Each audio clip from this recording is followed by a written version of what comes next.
Hi guys, welcome to back my channel. কি অবস্থা সবার, কেমন আছো? নিশ্চয়ই অনেক ভালো আছো। তো প্রতিদিনের মতো চলে এলাম নতুন একটা টেক ভিডিও নিয়ে। তো তোমরা কম বেশি সকলেই জানো যে আমার আরো একটি চ্যানেল আছে। থাকা সত্ত্বেও আমি এই নতুন চ্যানেলটি ক্রিয়েট করলাম শুধু যারা নতুন, আমার মতো নতুন চ্যানেল ক্রিয়েট করেছো তাদের উদ্দেশ্যেই। আমি চাই যে আমি তাদেরকে আমার নতুন চ্যানেল সেটিংস গুলো কিভাবে করতে হয়, কিভাবে থাম্বনেইল তৈরি করতে হয়, কিভাবে চ্যানেল মনিটাইজেশনের জন্য অ্যাপ্লাই করতে হয়, কিভাবে একটা চ্যানেল কাস্টমাইজ করতে হয়, কিভাবে ভিডিও আপলোড করতে হয়, এই বিষয়গুলো যেন খুব সুন্দরভাবে বুঝাইতে পারি, সেই কারণেই কিন্তু আমার এই নতুন চ্যানেলটি তৈরি করা। তো বন্ধুরা, আজকের মূল বিষয় হচ্ছে যে ইউটিউবে আমরা অনেক ভিডিও আপলোড দিয়ে থাকি, কিন্তু ঠিকমতো থাম্বনেইল বানাইতে না পারার কারণে বা আকর্ষণীয় থাম্বনেইল না হওয়ার কারণে আমাদের ভিডিওগুলো র্যাঙ্ক করে না বা ক্লিক থ্রো রেট ডাউন হয়ে যায়। তো সেটা আমরা কিভাবে করব বা কিভাবে একটা প্রফেশনাল থাম্বনেইল তৈরি করব, সেই বিষয়ে আজকে আমি খুব সুন্দরভাবে তোমাদের দেখিয়ে দেবো। তো তার আগে ছোট্ট একটা রিকোয়েস্ট, যারা এখনো আমার চ্যানেলটি সাবস্ক্রাইব করোনি এখনই সাবস্ক্রাইব করো, আর যারা আগে থেকে করে রেখেছো তাদেরকে জানাই আন্তরিক প্রীতি, শুভেচ্ছা আর অভিনন্দন। তো এটি করার জন্য আমাদের চলে যেতে হবে এখন মোবাইল স্ক্রিনে। তো আমরা চলে যাচ্ছি মোবাইল স্ক্রিনে। তো বন্ধুরা, অবশেষে চলে এলাম আমাদের মোবাইল স্ক্রিনে। তো তোমরা দেখতে পাচ্ছ আমার সামনে একটা অ্যাপস রয়েছে, পিক্সেল অ্যাপ। এই যে আমি একটু অ্যারো চিহ্ন দিয়ে দেখাই, এই যে দেখো পিক্সেল অ্যাপ।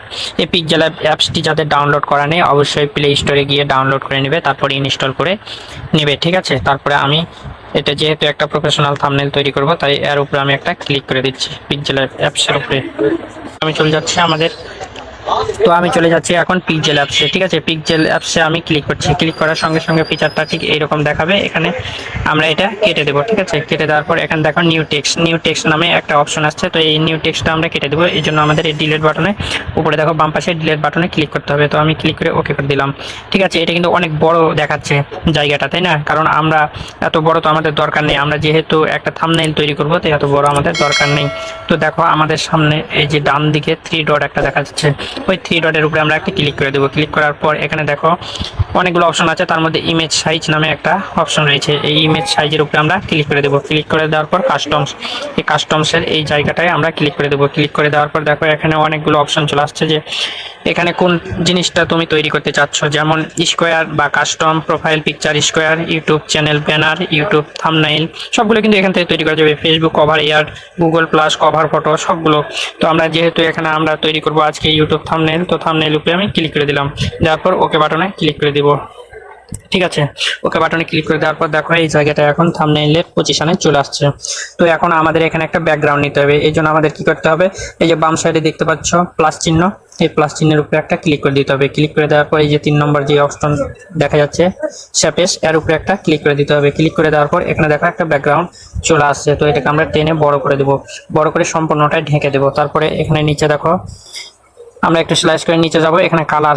তো এখানে যে কালারটা তুমি দিতে চাও সেই কালারটা এখানে সিলেক্ট করে দিবে। তো আমি এই কালারটাই দিয়ে রাখছি। তারপরে এই যে এখানে টিক বাটন রয়েছে, তো টিক বাটনের উপরে ক্লিক করে দিতে হবে। তো আমি ক্লিক করে দিলাম, এই দেখো এখানে কিন্তু এটা সেভ হয়ে গেল। তাহলে আমরা ব্যাকগ্রাউন্ডে একটা কালার পেলাম। এখন আমরা এই কালারের উপরে কিছু টেক্সট লিখবো, ঠিক আছে? এই জন্য আমাদের আবার কি করতে হবে, এই যে উপরে প্লাস আইকন, এই প্লাস আইকনের উপরে আবার টাচ করতে হবে, ঠিক আছে? সবকিছু প্লাস আইকন থেকেই করতে হবে। তো এখানে টেক্সট লেখা আছে, সর্বপ্রথমে দেখো টেক্সট লেখা আছে, টেক্সটের উপরে আমি ক্লিক করে দিলাম। এখানে টেক্সটটি দেখো অ্যাড হয়ে গেল। এই টেক্সটের উপরে আবার ক্লিক করে দিলাম। দেওয়ার পর এখানে আমরা লিখবো, জাস্ট আমি দেখানোর জন্য লিখছি, কিভাবে একটা, বাস এটুকু লিখলাম। লেখার পর ওকে বাটন, এই যে ওকে বাটনের উপরে আমি ক্লিক করে দিচ্ছি। দেখো এখানে এটা অ্যাড হয়ে গেল টেক্সটটা, ঠিক আছে? এখানে লেখা আছে কিভাবে একটা। তো এই লেখাটা আরেকটু ইউনিক করতে হবে, এই জন্য এই যে নিচে দেখো নিচে বাটন রয়েছে, বাটনের উপরে আমরা ক্লিক করে দেবো। দেওয়ার পর স্লাইস করে একটু ডান দিকে যাব, যাওয়ার পর দেখো এখানে কালার, এখানে যে কোনো একটা কালার সিলেক্ট করা যাবে, ঠিক আছে? তো আমি এই কালারটাই সিলেক্ট করলাম। করার পর ওকে বাটন টিক চিহ্নের উপরে ক্লিক করে দিলাম। তারপরে আরেকটু সামনে গেলে দেখো এখানে বি বাটন রয়েছে, বি, এই যে তোমরা দেখতে পাচ্ছ বি বাটন, এই বি বাটনের উপরে ক্লিক করে দিতে হবে। ক্লিক করে দেওয়ার পর বি যে লেখাটা রয়েছে এই বি উপরে ক্লিক দেওয়ার সঙ্গে সঙ্গে এটা কিন্তু একটু মোটা সাইজ হয়ে গেল, তাই না?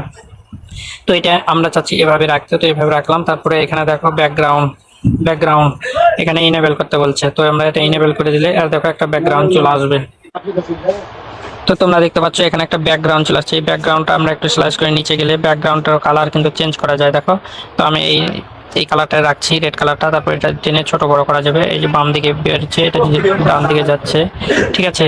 তো ঠিক এইভাবে আমরা, তো তোমরা লক্ষ্য করো নিচে আর একটি অপশন রয়েছে, এটা যদি টেনে আমরা বড় করে দিই তাহলে এটা কিন্তু এখানে দেখো যে এটা গোল হয়ে যাচ্ছে, মানে খুব সুন্দর একটা ইউনিক ভাব চলে আসছে, ঠিক আছে? তো আমরা এইভাবে এটা রাখলাম। তারপরে আবার আমরা প্লাস আইকনে ক্লিক করে দেবো। তো আমরা প্লাস আইকনে ক্লিক করে দিলাম। ক্লিক করে দেওয়ার পর এখানে নিউ টেক্সট আবার ক্লিক করে দেবো।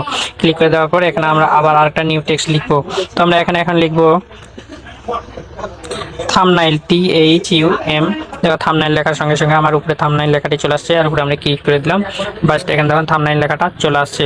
ঠিক আছে, তো কিভাবে একটা থাম্বনেইল, তো এই থাম্বনেইলের উপরে আমি ক্লিক করে দিলাম। তো এটা দেখো এই থাম্বনেইল লেখাটা আরেকটু আমরা ইউনিক করব, এই জন্য আমাদের আগের যে অপশন করেছিলাম ওভাবেই কালার, এখানে কালার দেওয়া যাবে। তো আমি চাচ্ছি যে আমি এই কালারটা দিব। হ্যাঁ ঠিক আছে, এই কালারটা একটু মোটা করতে হবে, এই জন্য আমাদের এই বি অপশন আবার যেতে হবে। বি এর উপরে ক্লিক করলে দেখো মোটা হয়ে গেছে। তো আমরা চাচ্ছি যে এটা এভাবে থাকবে। এখন ব্যাকগ্রাউন্ড একটা নেব। ঠিক আছে, এই যে ব্যাকগ্রাউন্ডে ক্লিক করে দিলাম, এখানে দেখো ব্যাকগ্রাউন্ড অ্যাড হয়ে গেল। তো এটা যদি আমরা ব্যাকগ্রাউন্ডটা কোনটা দেই, এটাই দেই। ঠিক আছে, এই যে এটা ব্ল্যাকটা দিলাম। তারপর এটা টেনে বড় করা যাবে, এদিকে ডান দিকে বড় করা যায়, উপরে বড় করা যাবে, ছোট করা যাবে, তারপরে নিচে এটা গোল হবে। ঠিক আছে, ওকে করে দিলাম। ঠিক আছে, কিভাবে একটা থাম্বনেইল, তারপর আবার একটা টেক্সট আমরা অ্যাড করব। তো টেক্সটে গেলাম, এখানে টেক্সটের উপরে ক্লিক করে দিলাম। দেওয়ার পরে এখানে আমাদের আবার লিখতে হবে তৈরি করব। ঠিক আছে, বা করবেন লিখে দিলাম, করবেন। ঠিক আছে, লেখার পর ওকে করে দিলাম। এখানে দেখো কিভাবে একটা থাম্বনেইল তৈরি করবেন। তো এই লেখাটাই আমি এখানে লিখছি, তৈরি করবেন। তো এই লেখাটার উপরে ক্লিক করে আবার ডানে যেতে হবে, এখানে কালার আছে, কালার এখানে দেওয়া যাবে। তো আমি এই কালারটা যদি দেই, এই কালারটা আমি দিয়ে রাখছি। ঠিক আছে, তারপরে ডান দিকে গেলে এই মোটা অপশনে ক্লিক করে মোটা করে দিলাম। তারপরে ব্যাকগ্রাউন্ড